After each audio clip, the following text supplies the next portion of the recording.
You know, the fact is I've had a really interesting life, and people ask me all the time to do documentaries. And I said to her, well, I don't want you to do a documentary about a movie star, because I'm more than that. That's just a part of who I am.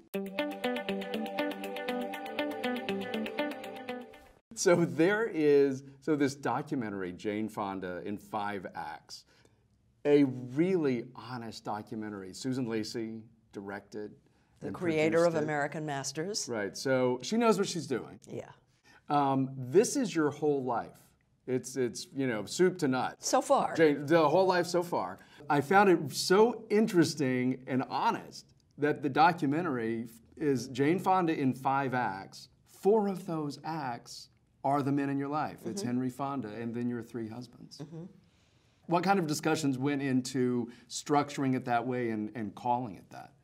We didn't discuss it at all. I had no idea what she was going to do with the voluminous amount of interviews she did with me, because unlike most documentaries, it's mostly me talking and incredible archival footage with very few other people, most notably my son.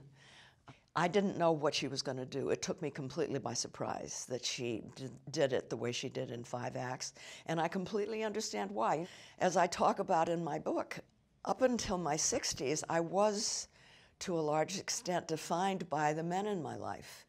You know, I was brought up to please. I wanted my father to love me, and so I would turn myself into a pretzel to be what he wanted me to be. And it just took me a long time to get over it. You know, we're born, and usually we don't get to choose our parents. And so there are issues, and there are wounds, and there are handicaps, and you spend the rest of your life trying to get over them. And it took me into my 60s.